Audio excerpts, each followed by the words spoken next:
welcome to YouTube channel বন্ধুসকল অসম চৰকাৰ যিকোনো চাকৰি খবৰতে হওক ইতিমধ্যে কেইবাটাও বৃহৎ আঁচনিৰ ওপৰত ঘোষণা কৰিছে অসম চৰকাৰৰ গেট পৰীক্ষা চাকৰি অসম পুলিচৰ ফিজিকেলৰ ওপৰতে হওক অসমত যিসকল ঘৰত চৰকাৰী চাকৰি নাই তেওঁলোকৰ পৰিয়ালক 10% এক্সট্ৰাকৈ মাৰ্ক দিয়া হ'ব কি পদত দিয়া হ'ব আৰু গেট ভেকেন্সি আৰু কি পদ মুকলি হোৱাৰ চান্স আছে ফুল ডিটেইলছ আপোনালোকক এইটো ভিডিঅ'ৰ জৰিয়তে জনাই দিম আৰু মোৰ চেনেলটো সাবস্ক্ৰাইব কৰি দিয়ক বন্ধুসকল ভিডিওটো সকলোৱে শেয়াৰ কৰি দিয়ক চেনেলটো সাবস্ক্ৰাইব কৰি দিয়ক বন্ধুসকল আৰু ভিডিওটো সকলোৱে শেয়াৰ কৰিবলৈ অনুৰোধ জনাইছো বন্ধুসকল আৰু আপোনালোকে শেয়াৰ কৰিলে কোনো টকা পইচা নালাগে বা চেনেলটো সাবস্ক্ৰাইব কৰিলে কোনো টকা পইচা নালাগে যদি সাবস্ক্ৰাইব কৰিছে মোৰ অন্তৰৰ ফালৰ পৰা ধন্যবাদ জ্ঞাপন কৰিছো যদি চেনেলটো এতিয়ালৈকে সাবস্ক্ৰাইব কৰা নাই বন্ধুসকল সাবস্ক্ৰাইব কৰি দিয়ক আৰু আপোনালোকৰ সাধাৰণতে ভিডিওটো অনেক শেয়াৰ কৰি দিয়ক বন্ধুসকল ইতিমধ্যে সকলোৱে গমেই পাইছে যে অসম চৰকাৰৰ ইতিমধ্যে বহুত হাজাৰ চাকৰি ইতিমধ্যে অসম চৰকাৰে দিছে আৰু তাৰ পিছত আৰু নতুনকৈ আৰু 50,000 চাকৰি ইতিমধ্যে নতুনকৈ মুকলি কৰিব আৰু এটা নিয়ম কৰি দিয়া হৈছে এটো বহুতৰ বাবে ভাল খবৰ আৰু যিসকল পৰিয়ালত চৰকাৰী চাকৰি নাই মোৰ বাবে ভাল খবৰ কাৰণ চৰকাৰী চাকৰি নাই পৰিয়ালত আৰু যিসকল পৰিয়ালত চৰকাৰী চাকৰি নাই তেওঁলোকক 10 নম্বৰ এক্সট্ৰাকৈ দিয়া হ'ব অসম পুলিচৰ ফিজিকেলতে হওক অসমৰ গেট 4 ভেকেন্সি চাকৰি পৰীক্ষা হওক হেলথৰ চাকৰিতে হওক যিকোনো চাকৰিতে হওক 10 নম্বৰ এক্সট্ৰাকৈ দিয়া হ'ব এটো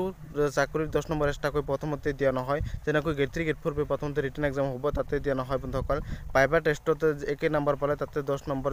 যিটো পৰিয়ালত আপোনাৰ চাকৰি নাই তেটো পৰিয়ালত 10 নম্বৰকৈ এক্সট্ৰাকৈ দিয়া থাকিব ভাইবা টেষ্টত যিসকলৰ নাম ভাইবা টেষ্টত নাম পাব তেওঁলোকক এক্সট্ৰাকৈ 10 নম্বৰ দিয়া হ'ব বন্ধুসকল আৰু যিসকলৰ সাধাৰণতে আপোনাৰ চৰকাৰী চাকৰি আছে তেওঁলোকক 10 নম্বৰ এক্সট্ৰাকৈ দিয়া নহয় যিসকল চৰকাৰী চাকৰি থকা আৰু আপোনাৰ সাধাৰণতে চৰকাৰী চাকৰি নথকা পৰিয়ালৰ দুইজনে একে নম্বৰ পালে যিজন চৰকাৰী চাকৰি ঘৰত নাই তেওঁলোকহে চাকৰি পাব কাৰণ 10 নম্বৰ এক্সট্ৰাকৈ দিয়া হ'ব কিন্তু আপোনালোকৰ ইতিমধ্যে এটা নিয়ম কৰি দিয়া হৈছে যে অসম চৰকাৰৰ যিকোনো চাকৰিতে হওক এনেকুৱা নিয়ম বান্ধি দিয়া হৈছে আৰু অসম পুলিচৰ ফিজিকেল জুলাই আগষ্ট মাহত নহয় নতুনটি নম্বৰ অক্টোবৰ নৱেম্বৰ মাহতে হ'ব কাৰণ জুলাই আগষ্ট মাহত বানপানী হয় মই ডাইৰেক্টলি কৈছো বন্ধুসকল কোনো বহুতে বেয়া পাব পাৰে কিন্তু 100% হ'ব ইন্টাৰভিউ 2024 চনৰ ভিতৰতে কমপ্লিট হৈ যাব আৰু গেট 4 ভেকেন্সি মই মোটামুটি 2023 চনৰ ডিসেম্বৰ মাহতে কৈছিলো যে 2024 চনত আপোনাৰ একেবাৰে শেষৰ ফালে হ'ব এটো সঁচা কথা মুখ্যমন্ত্ৰী ডাঙৰীয়ে ক'লে আৰু মোৰ মতে সাধাৰণতে অক্টোবৰ নৱেম্বৰ ছেপ্টেম্বৰ অক্টোবৰ মোটামুটি নৱেম্বৰ মাহতে হৈ যাব পাৰে বা অক্টোবৰ মাহতে এই পৰীক্ষা অনুষ্ঠিত হোৱাৰ খুব চান্স আছে তাৰ আগতে নহয় বন্ধুসকল অসম চৰকাৰ যিকোনো চাকৰি খবৰ হওক আৰু নতুনকৈ